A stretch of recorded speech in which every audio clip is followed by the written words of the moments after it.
Boa tarde, meus amados irmãos. Eu quero estar trazendo uma reflexão sobre um tema que eu considero muito importante em nossos dias: prosperidade, mentiras e verdade.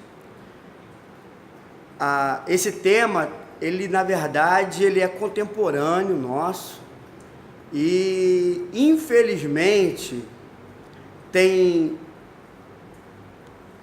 trago muitos prejuízos para a vida da comunidade evangélica brasileira num todo, aonde pessoas são enganadas, pessoas são iludidas, são persuadidas, pessoas são coagidas, outras pessoas ambiciosas, são oportunistas, e isso acabou se tornando hoje um comércio muito grande no meio da igreja brasileira.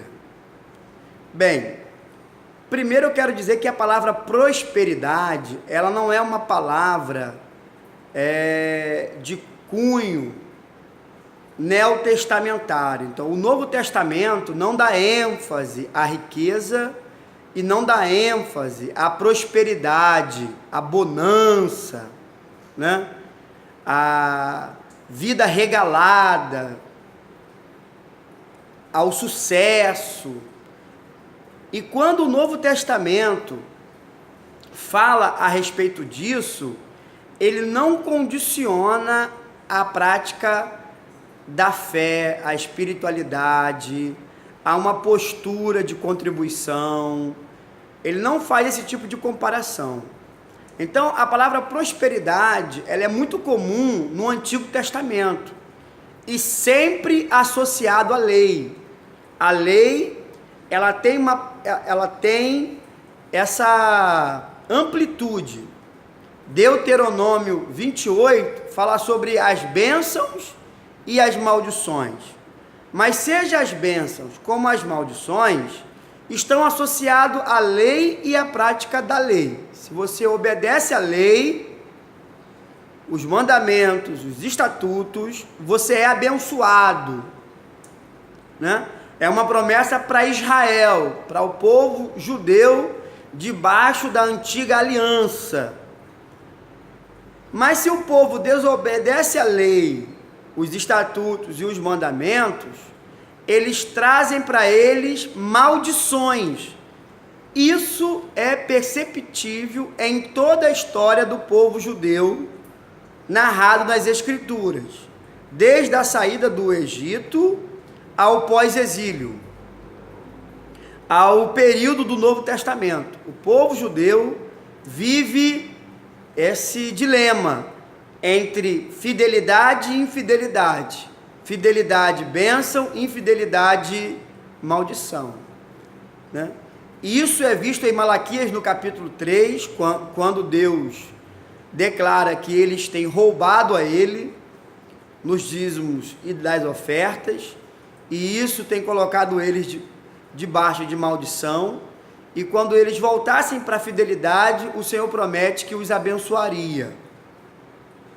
E a bênção, naquele sentido, ela tinha duas direções. Primeiro, fazer chover, para que a terra fosse regada e os campos produzissem, os rios e os lagares tivessem água, tanto para eles, quanto para os animais, quanto para a agricultura.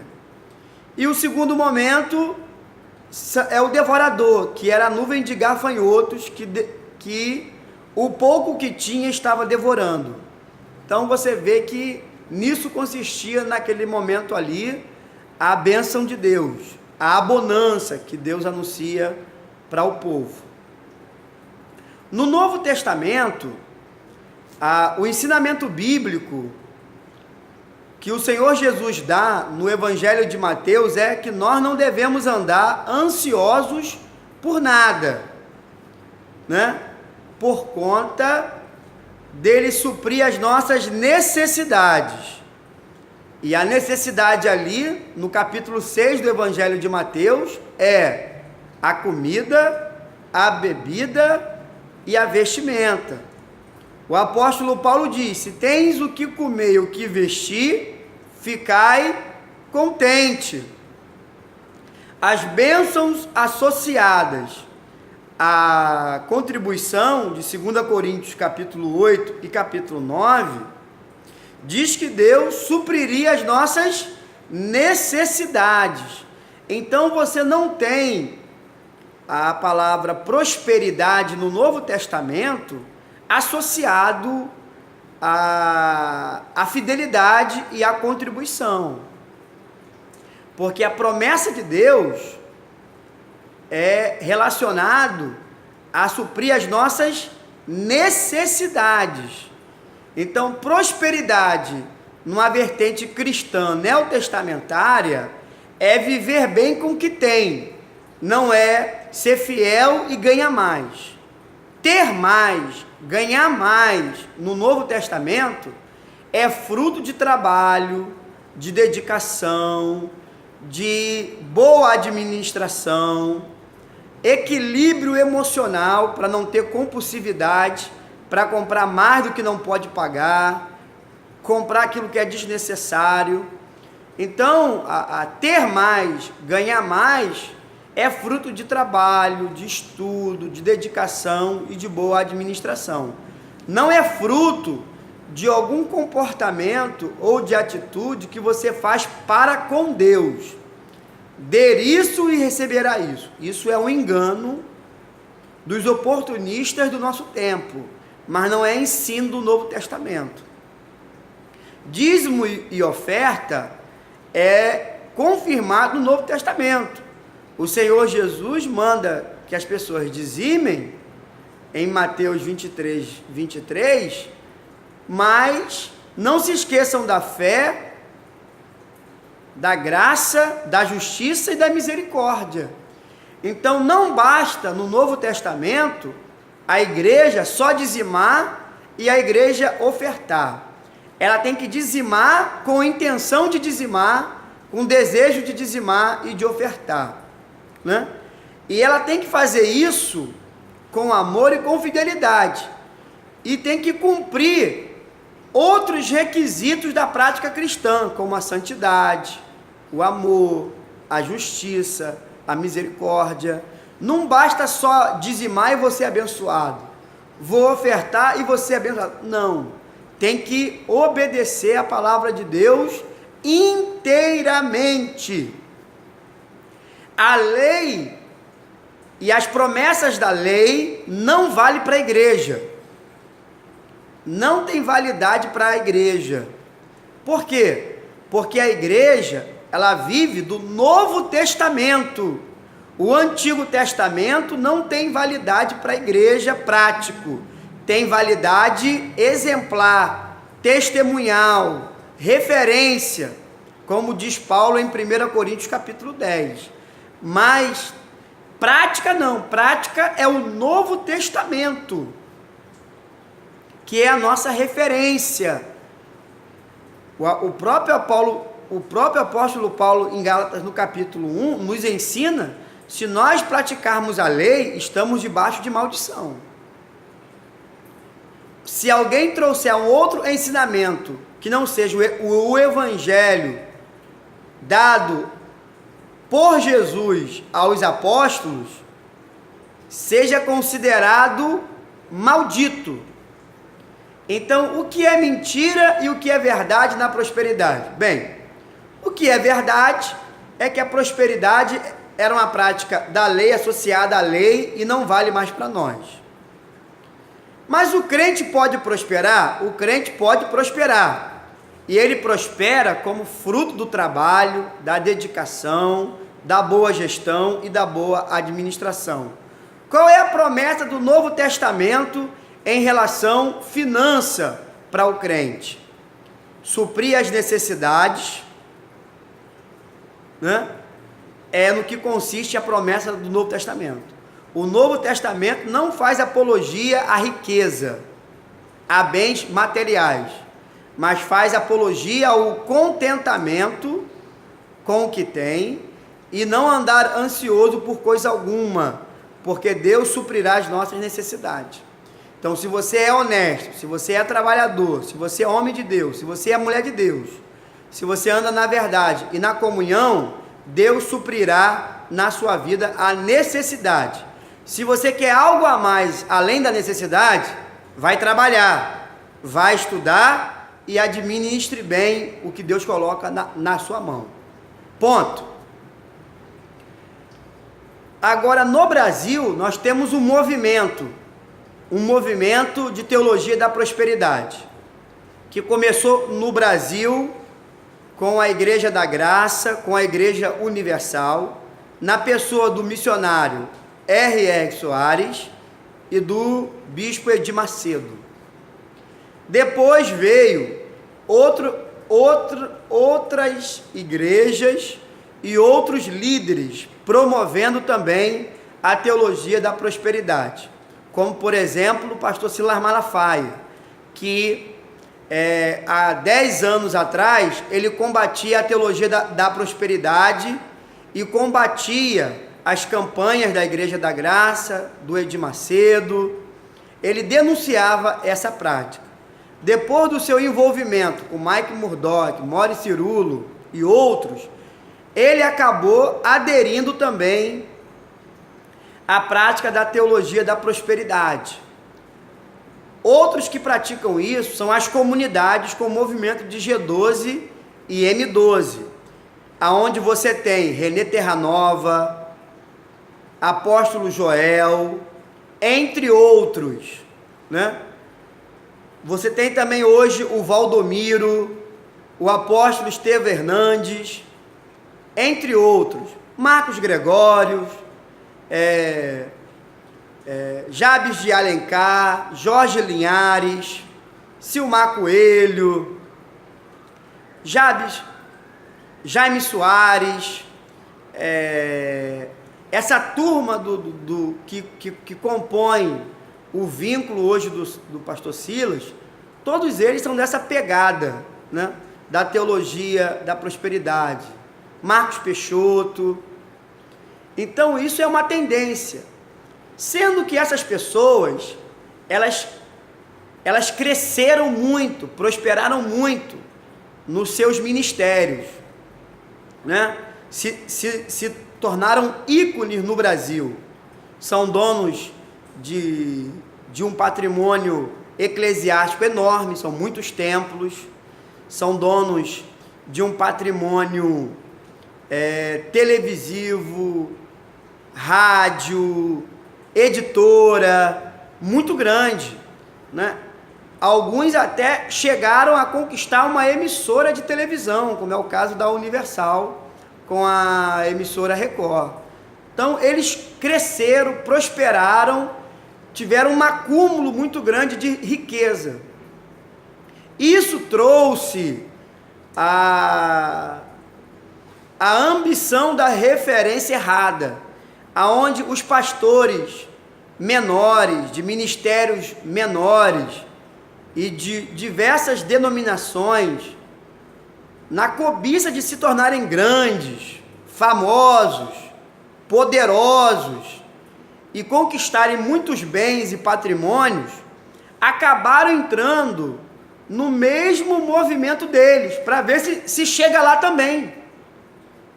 Então começaram muitos ministérios, muitas lideranças começaram a imitar esses pastores, essas igrejas, para tentar se tornarem grandes como eles, né? E isso tem desviado muita gente, porque para fazer isso, esses homens que eu acabei de citar, eles começaram a usar a televisão, o rádio e os púlpitos da sua igreja como verdadeiros ambientes de petição. Então é muita campanha, é muitos desafios, são muitos votos, aonde Agenoduques, Anderson do Carmo, Flor de Lis, começaram a pedir dinheiro absurdamente, dê casa, dê carro, dê aliança, dê relógio, dê dízimo, dê tridízimo, dê primícia na mão do pastor. Então você tem um monte, eles começaram a pedir, então pede para a cantina, pede para botar sanca, para fazer obra, né? Você tem o próprio João Ribe Palharim, da Paz e Vida, é uma petição sem fim, interminável, né? Por quê? Porque nenhum deles bota a mão no caixa da igreja, que é fruto dos dízimos e da oferta, para fazer a obra, para comprar os equipamentos, para instalar A, para investir em A e B, não faz. Então tudo é sobressalente, e para poder arrecadar mais, eles entraram na tradição da igreja católica. O que a igreja católica faz? Promove eventos e festas para vender com as barracas, para arrecadar fundo para a igreja. As igrejas evangélicas começaram a fazer a mesma coisa, e usam até as mesmas celebrações das datas festivas de tradição católica pagã para arrecadar dinheiro, para arrecadar mais dinheiro para os interesses, né? Sempre com o bom motivo de investir na obra, no reino, mas tudo conversa fiada, tudo é para arrecadar e arrecadar mais. E há aqueles que fazem cruzadas para arrecadar dinheiro com oferta e arrecadar dinheiro com barracas. Alguém me disse há um tempo atrás que ele não faz comércio no culto, ou seja, no culto da igreja, ele não bota para vender nada, né? Mas se ele faz um culto na rua, como uma cruzada, ele bota as barracas e ele vende. Ou seja, que culto na igreja e o culto na rua é diferente. Eu pensava que culto é culto.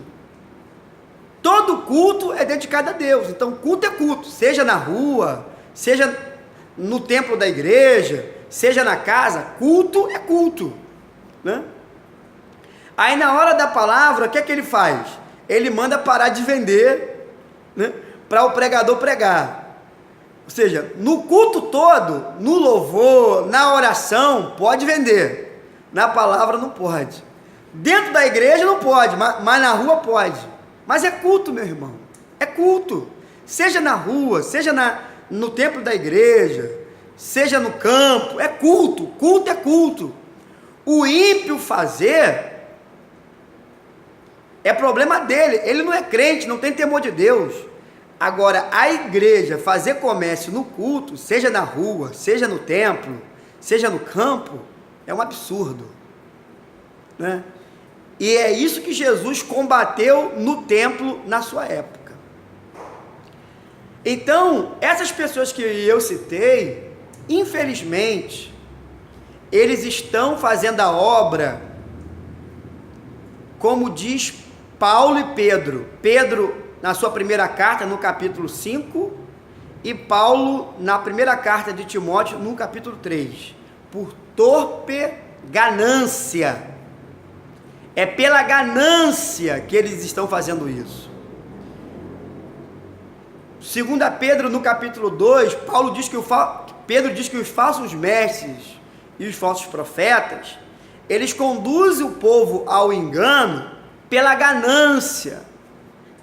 Abre os olhos, meu irmão, estão explorando você, é ganância. Tanta gente boa para você ouvir, quer ouvir boas mensagens, pessoas sérias, ouça e veja Augusto Nicodemos, Hernando Dias Lopes, Paulo Júnior, John Piper, Paul Walsh, né?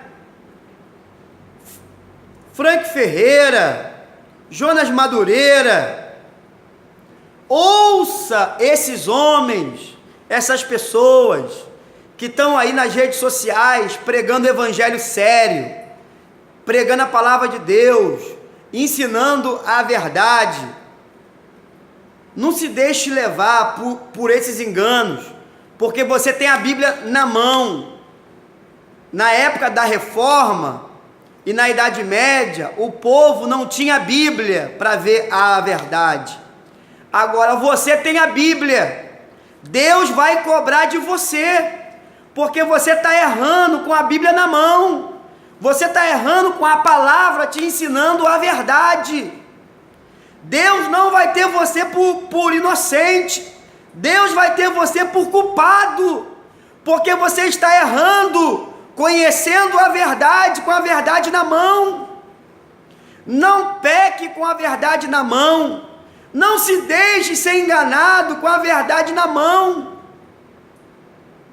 Se você vê um líder cobrando isso, pedindo isso, explorando, com campanhas, com primícias, e dizendo que isso é para estimular a sua fé, porque Deus vai te abençoar, sai fora daí, meu irmão, porque se você não sair, você é tão corrupto quanto ele.